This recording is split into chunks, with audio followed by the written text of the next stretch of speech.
What began as a therapy for substance use disorder just 2 years ago has become a massive talent for our next guest. And when he's not painting works like these, he's the chaplain for the Minnesota Timberwolves. Wow, what an honor to have Matt Moberg here today. He's opening his first major exhibition today. And again, we're happy to welcome him to the studio. Thank you so much for having me. Pastor, we appreciate it. I appreciate you having me. So I'm fascinated. I want to learn so much about you right now. Yeah. First of all, you're a pastor. I am, yeah. How'd you get into that? Just wanted to help people. Wanted to cultivate a community where people could lean on one another, be supportive, be encouraging, be empowering, and all the other things.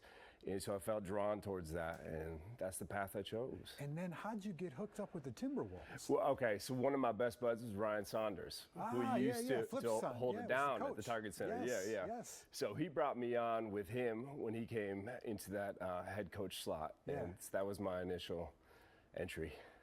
How do you use your practice, God, your motivation on athletes? How does that work? Well, I mean, I think a lot of people would argue I'm like the backbone of the team. You know, we wouldn't be where. Clearly. I'm kidding. Sorry, I forgot we're on TV. But you can't have fun on TV? We have chapel every game, before every game, an hour before. Do you really? It's both teams. Yeah, both teams are invited to participate. Wow. And, you know, one of the things that we say every time at the beginning of every chapel, which kind of speaks into my role with the team, is who you are is more important than what you do, even if what you do gets more attention than who you are. Yeah.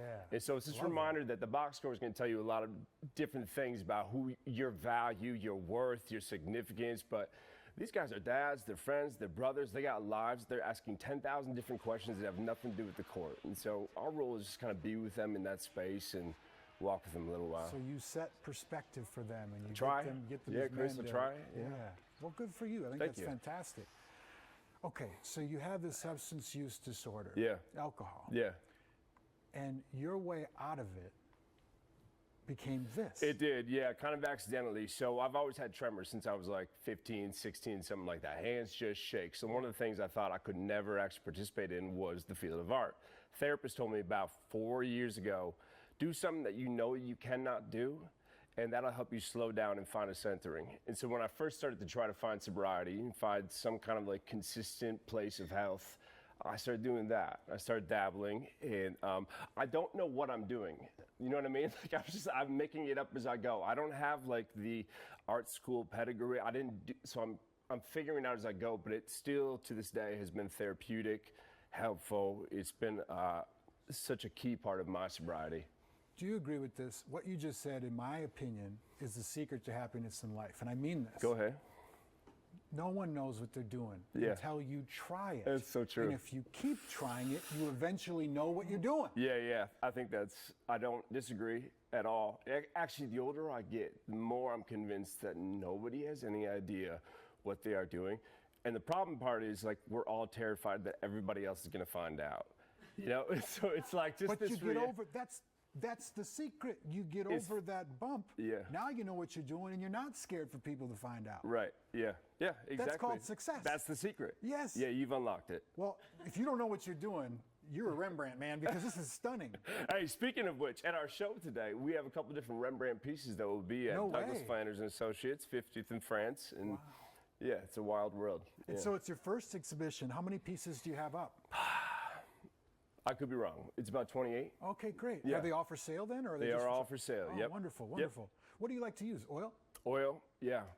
I mean, my wife doesn't love it because it gets into the carpet sometimes, so there's a lot of like work on reparation and healing that needs to happen. A little balance. There's a balance, but it is oil, yeah.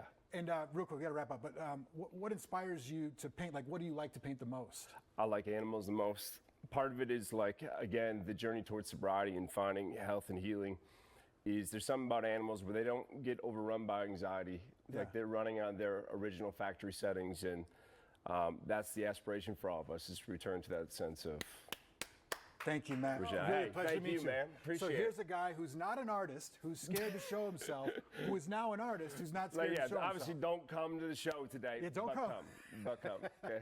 All right, so you can see Matt at his reception. It's 4 to 7 at Douglas Flanders and Associates, located at 50th in France in Edina. North Country works are on display through June 29th. All the information is on KARE11.com. Thanks, Matt. Good to meet you, man. Thank you. Appreciate it. All right, we'll be right back. But first, cooking with cast iron grill. We said, step one, get a towel so you don't burn your hand. Well, Kowalski's is here with a Korean salmon salad dish. Not going to want to miss that. It's fish day. Stay right here.